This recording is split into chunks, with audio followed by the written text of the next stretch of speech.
नमस्कार दोस्तों, स्वागत है आपका सुपर ज्ञान 24 चैनल में। दोस्तों, हम लेकर आए हैं बीपीएससी टीआरई 2 का साल पेपर, जो कि टीआरई 3 में आपके लिए बहुत ही उपयोगी सिद्ध हो सकता है। तो चलिए शुरू करते हैं वीडियो को।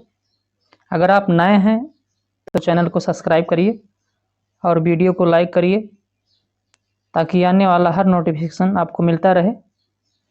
तो चलिए वीडियो को शुरू करते हैं। आपका पहला प्रश्न है, भारत के संविधान में निम्नलिखित में से किस भाषा को राष्ट्रभाषा का दर्जा दिया गया है? तो इसका सही उत्तर हो जाएगा आपका ऑप्शन ई, इनमें से कोई नहीं।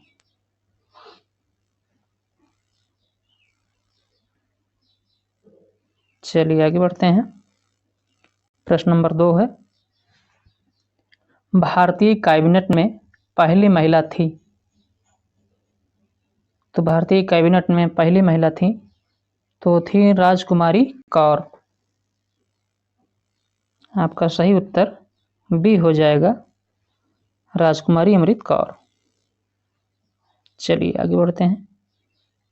प्रश्न नंबर 3 है, स्वतंत्र पार्टी के संस्थापक थे। तो इसका सही उत्तर हो जाएगा दोस्तों ऑप्शन ए, सी राजगोपालाचारी। चित्तरंजन दास जी जो है वो स्वराज पार्टी की स्थापना किए थे। सुभाष चंद्र बोस जो है वो आजाद हिंद फौज की स्थापना किए थे 1943 में। चलिए आगे बढ़ते हैं।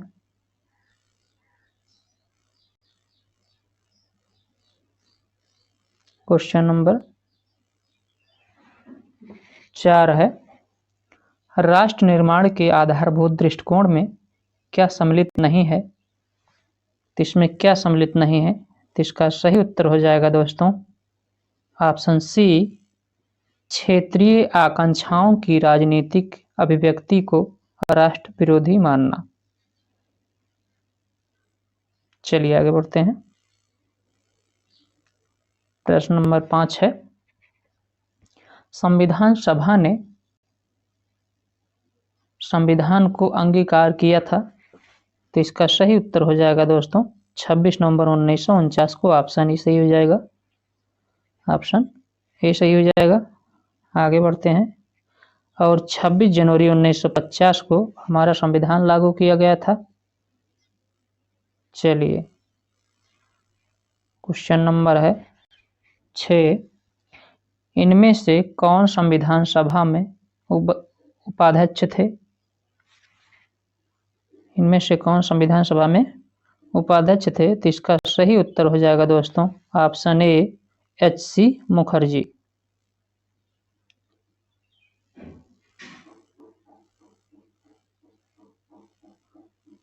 प्रश्न नंबर है 7, राज्य के नीति निर्देशक तत्व लिए गए हैं। तो कहाँ से लिए गए हैं राज्य के नीति निर्देशक तत्व? तो ये आपके आयरलैंड के संविधान से लिए गए हैं। चलिए आगे बढ़ते हैं।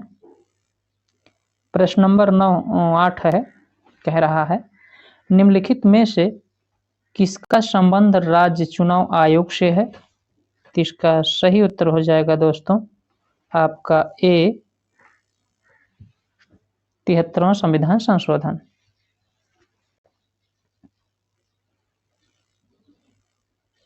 प्रश्न नंबर 9 है, भारत में चुनाव के संबंध में निम्नलिखित में से कौन सा सत्य है? तो आपका सही उत्तर हो जाएगा ऑप्शन डी, उपयुक्त में से एक से अधिक।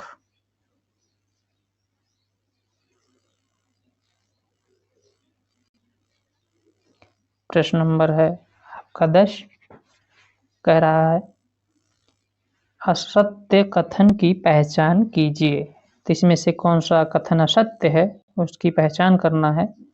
तो आपका सही उत्तर हो जाएगा 10 का आपका हो जाएगा ई, इनमें से कोई नहीं। चलिए आगे बढ़ते हैं। प्रश्न नंबर 11 है, निम्नलिखित में से किसका संबंध परमादेश से है?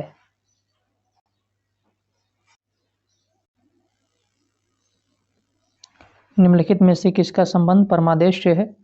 तो इसका सही उत्तर हो जाएगा दोस्तों आपका ऑप्शन ए, न्यायालय यह देखता है कि कोई पदाधिकारी अपना विधि कर्तव्य पूरा नहीं कर रहा है और किसी व्यक्ति के अधिकार का अतिक्रमण कर रहा है। तो इसका सही उत्तर ए हो जाएगा दोस्तों। चलिए आगे बढ़ते हैं और प्रश्न नंबर आपका हो गया 12, कह रहा है भारतीय संविधान का अनुच्छेद 324 एक संबंधित है। इसका सही उत्तर हो जाएगा आपका 12 का बी, निर्वाचन आयोग। चलिए आगे बढ़ते हैं और ये प्रश्न नंबर 13 है, कह रहा है संघ सूची के विषय में निम्नलिखित में से कौन सा कथन असत्य है? तो आपका सही उत्तर हो जाएगा ऑप्शन ई सही हो जाएगा, उपयुक्त में से कोई नहीं। चलिए आगे बढ़ते हैं। प्रश्न नंबर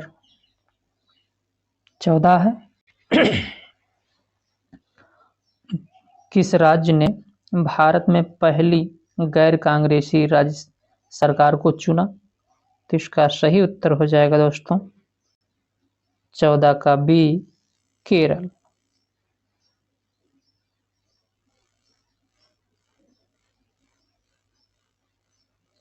और ये प्रश्न नंबर 15 है, कह रहा है आधारभूत संरचना सिद्धांत के विषय में निम्नलिखित में से कौन सा कथन सत्य है? तो इसका सही उत्तर हो जाएगा आपका 15 का डी हो जाएगा आपका, उपयुक्त में से एक से अधिक। चलिए आगे बढ़ते हैं और ये 16वां प्रश्न है,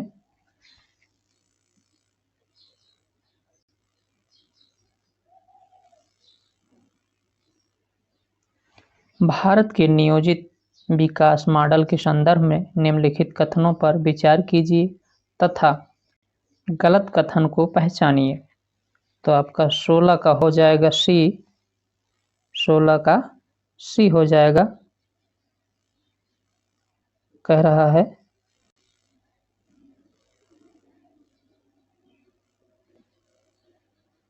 पीसी महालनोबिस प्रथम पंचवर्षीय योजना के वास्तुकार थे। चलिए आगे बढ़ते हैं और ये प्रश्न नंबर है 17, संविधान के अनुसार संघीय विधायी निकाय को कहा जाता है। तो क्या कहा जाता है?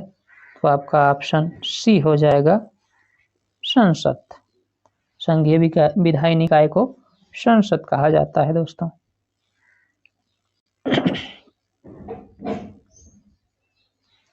निम्नलिखित में से संसद के अंतर्गत कौन आता है?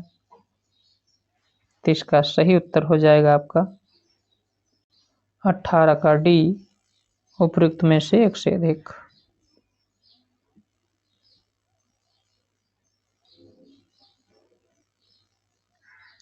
प्रश्न नंबर 19 है, 1990 के पश्चात भारतीय राजनीतिक युग के विषय में निम्नलिखित में से कौन सा कथन सही है? तो इसका सही उत्तर हो जाएगा आपका ऑप्शन डी, उपयुक्त में से एक से अधिक।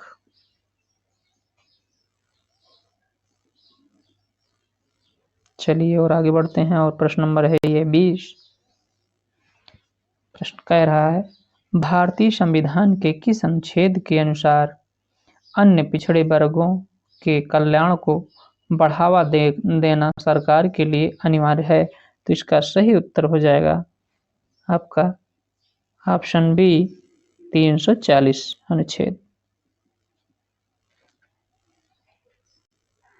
प्रश्न नंबर 21 है, निम्नलिखित में से कौन भारतीय संविधान के संशोधन में सम्मिलित होता है? तो इसका सही उत्तर हो जाएगा आपका 21 का डी, उपयुक्त में से एक से अधिक। चलिए आगे बढ़ते हैं और ये प्रश्न नंबर है 22, क्या एक ही व्यक्ति को एक से अधिक राज्यों का राज्यपाल नियुक्त किया जा सकता है? तो इसमें देखना है कौन सा विकल्प सही होगा आपका। 22 का ए। हाँ, एक ही व्यक्ति को एक से अधिक राज्यों का राज्यपाल नियुक्त किया जा सकता है। चलिए आगे बढ़ते हैं और ये प्रश्न नंबर है 23 आपका, समवर्ती सूची का उल्लेख है। तो समवर्ती सूची का उल्लेख किस अनुसूची में है? तो आपका सही उत्तर हो जाएगा 23 का सी, 7वीं अनुसूची में। चलिए आगे बढ़ते हैं और ये प्रश्न नंबर 24 है, सार्वभौम मताधिकार का अर्थ यह है कि मत देने का अधिकार नियंत्रित नहीं होता है। तो आपका सही उत्तर हो जाएगा दोस्तों ऑप्शन डी, उपयुक्त में से एक से अधिक। प्रश्न नंबर 26 है, अनुच्छेद 280 संबंधित है। तो अनुच्छेद 280 संबंधित है किससे? तो आपका सही हो जाएगा ऑप्शन सी, वित्त आयोग से।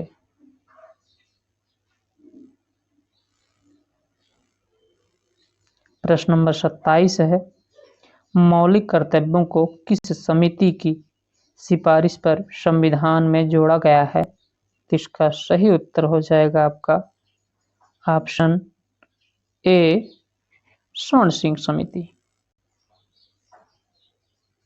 चलिए आगे बढ़ते हैं और ये प्रश्न नंबर 28 है, किस देश में फास्ट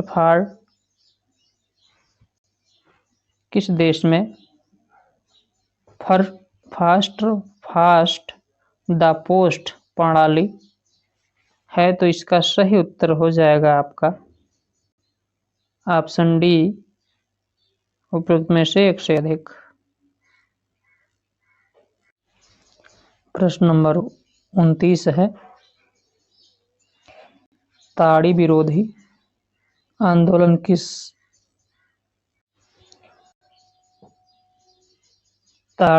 आंदोलन की शुरुआत किस राज्य में हुई? तो इसका सही उत्तर हो जाएगा 29 का ए, आंध्र प्रदेश। चलिए आगे बढ़ते हैं और ये प्रश्न नंबर 30 है,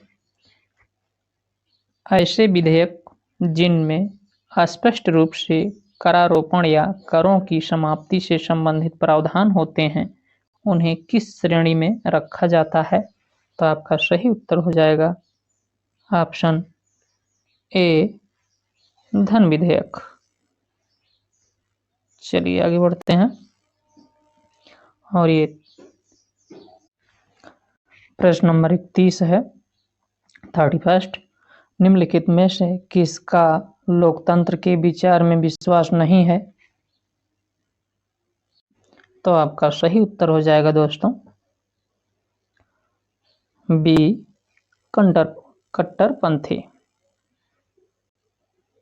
तो आपका सही उत्तर हो जाएगा बी, कट्टरपंथी। चलिए आगे बढ़ते हैं और ये प्रश्न नंबर 32 है,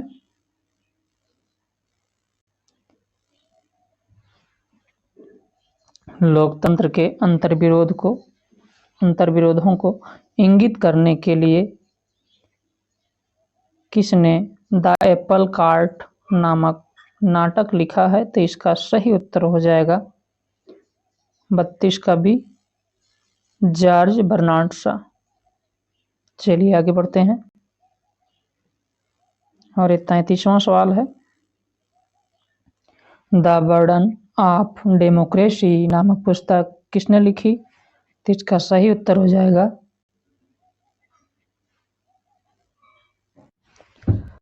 द बर्डन ऑफ डेमोक्रेसी नामक पुस्तक किसने लिखी है? तो इसका सही उत्तर हो जाएगा आपका ऑप्शन बी, प्रताप भानु मेहता।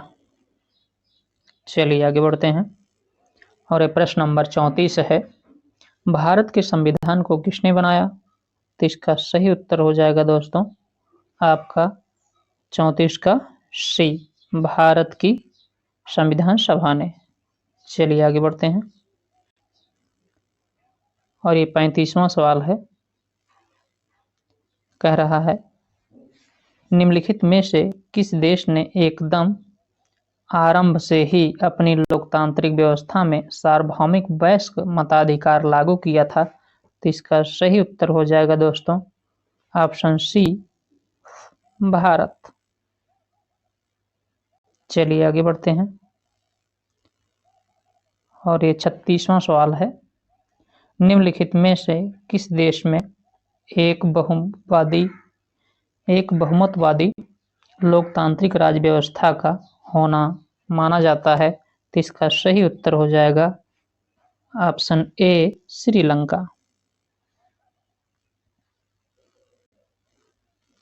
प्रश्न नंबर 37 है, निम्नलिखित में से कौन सा भारत में सरकार सबसे निचला स्तर है? निम्नलिखित में से कौन सा भारत में सरकार का सबसे निचला स्तर है? तो इसका सही उत्तर हो जाएगा आपका बी, पंचायत।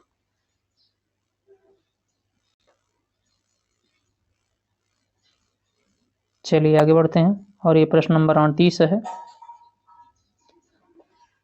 एक लोकतांत्रिक राज्य व्यवस्था में सत्ता संघर्ष का सबसे सुंदर प्रकार निम्नलिखित में से कौन सा है? तो इसका सही उत्तर हो जाएगा दोस्तों 38 का ए, चुनाव। चलिए आगे बढ़ते हैं और ये प्रश्न नंबर 39 है, 39, इनमें से किसे भारत में लोकतंत्र को गहरा करने का श्रेय दिया जाता है? तो इसका सही उत्तर हो जाएगा आपका 39 का ए, जवाहरलाल नेहरू जी को। चलिए आगे बढ़ते हैं और ये अंतिम प्रश्न है इस पार्ट का, इनमें से किस सिद्धांतकार ने लोकतंत्र शब्द को बहुतंत्र शब्द से स्थानापन्न करना चाहा? तो इसका सही उत्तर हो जाएगा आपका 40 का सी, रॉबर्ट डाहल। तो ये दोस्तों 40 प्रश्न थे आपके पॉलिटिकल साइंस के, जो जूनियर 6 से 8 जूनियर टीचर के लिए 6 से 8 के। तो मिलते हैं दोस्तों अगले नेक्स्ट वीडियो में नेक्स्ट पार्ट के साथ। हमारी वीडियो कैसी लगी हमें कमेंट बॉक्स में ज़रूर बताएं और अगर चैनल पे नए हैं तो वीडियो को लाइक करें और चैनल को सब्सक्राइब करें। जय हिंद।